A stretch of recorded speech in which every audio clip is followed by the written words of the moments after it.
Humans love smart gear, so it makes sense that we would want the same for our pets. We basically treat them like furry little humans anyways. But the question is, when it comes to pet gear, is going smart actually dumb?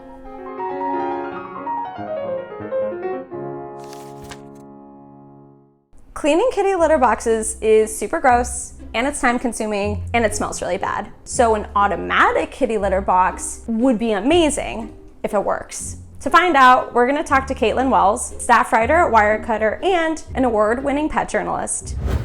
Hi, Kaitlyn. Hi, Dory. Nobody in their right mind wants to have to pick up cat excrement every single day.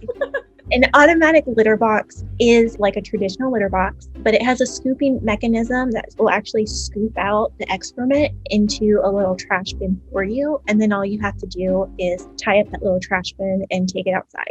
How do you actually test that? How gross does it get? It's not actually as gross as you would think it to be. We use water treated with ammonia and food coloring. And we also use some half-baked brownie batter for that stickiness component to see how well they would scoop, how long it takes them to scoop, how loud they are at scooping, how effective the waste bin is, how easy it is to actually clean the litter box itself, and then also the size of the litter boxes. So when you were testing for all of these different criteria, how did the automatic litter boxes perform? They were terrible at their jobs. The litter robot came really close to achieving this goal, but ultimately its litter pan was just too small for our cats to move around comfortably in it. It's elevated off the ground a little too high that might make it difficult for older cats or cats with mobility issues to use. And it's huge. So you really need a dedicated space to put this thing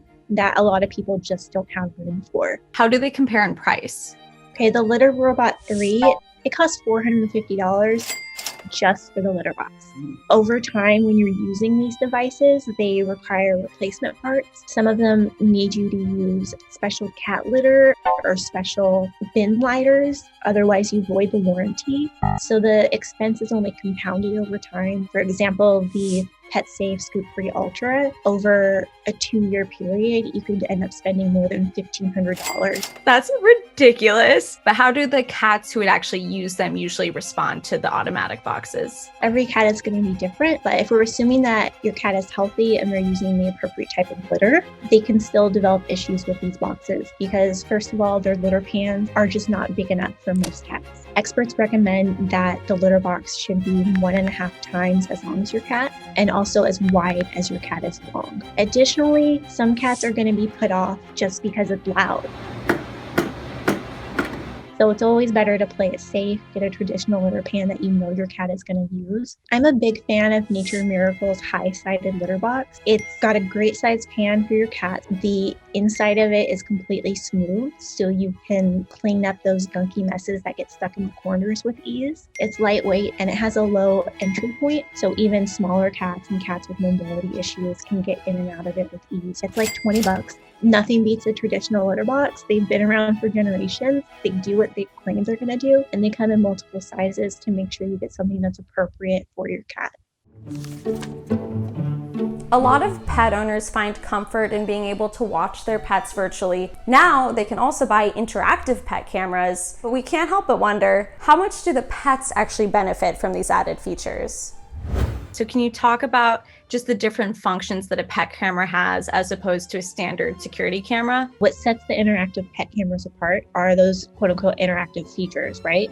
So you've got something like a treat dispenser, perhaps, where it'll launch out treats whenever you tell it to, or a laser pointer so you can play a game of laser tag with your cat. Are there any drawbacks to having those different functions though? And after talking to the experts, we found out you don't actually need a pet camera, right? A traditional security camera can get you what you need. And that's because those interactive features can actually do more harm than good. Those treat launchers, they can overfeed your pet. Those laser pointers exacerbate other symptoms in your animals as well. Cats love to hunt. When they go to catch the light beam, There's nothing for them to physically interact with. So they don't get that full enjoyment as they would out of like a traditional hunt play session. Similarly for dogs, they can actually develop compulsive disorders trying to track that laser light throughout the day, and that can lead to long-term problems. So the interactive pet cameras are quite large because they need the space in order to house all those treats and the mechanisms to launch it, as well as the camera equipment. What should pet owners look for just in a traditional security camera if they have in mind that they want to use it for their pets? The video quality is strong, so you can spot like that elusive cat in the corner. I'm a big fan of cameras that have a night vision mode as well. And then I do like a good audio feature. If I can't see them, I might be able to hear my dog go, she's getting in the trash. I know what that scratching is going to sound like. But ultimately, something I really do rely on are the cloud storage features, so I can go back and play that recording and see what they were up to while I was in my meeting. The camera we do actually recommend is one of our cheap security cam picks. So it's the Wise Cam version 2.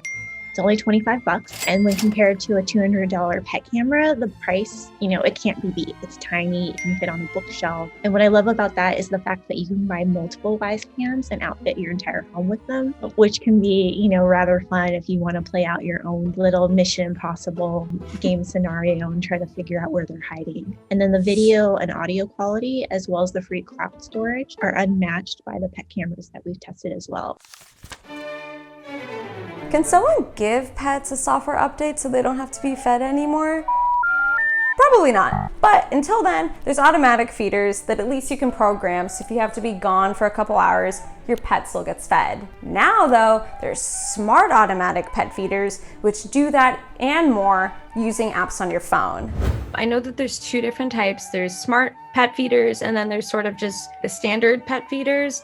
What are the differences between those two types? A smart pet feeder basically connects to your Wi-Fi network, and there's an app that you interact with to kind of tell it how much kibble you want to dispense and at what time you want it dispensed. Say you want to give your pet some extra food, you can actually use that app to remotely release additional kibble throughout the day.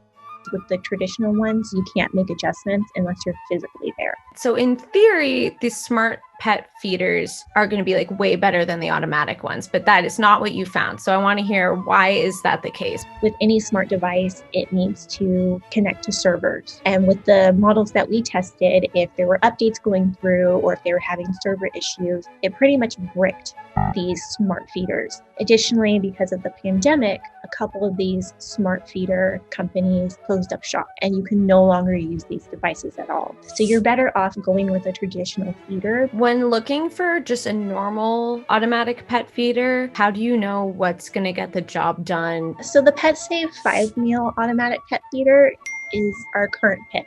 It's a plate style feeder, which means it comes in like a round container and it will circulate throughout each wedge on the programming schedule that you've designated for it. This is actually the most accurate method because you measure it yourself, while with the hopper style feeders, they still had some of the accuracy issues that we also found in our smart feeders. They weren't very compatible with the different shapes and sizes of kibble. For any automatic feeder, I wouldn't recommend anybody use one for more than a day, especially if you're going to be gone. The research has shown us that they don't thrive in that type of environment. So if you are going to be gone, make sure you have a pet sitter who can come by once a day and at least check on them. Personally, I just don't think you can even do that for humans. I don't think humans should be going on for 3 days unattended. So yeah, I agree. Pet sitters are crucial. Sometimes when it comes to problem solving, going smarter isn't necessarily going better. Really, what your pet is going to respond best to is just you, not some robot. Hi, this is Dory Shevlin from Wirecutter. I love learning about overrated products that don't work, so if there's a specific one you would like a video about, just let us know. And if you feel so inclined, like, comment, or subscribe.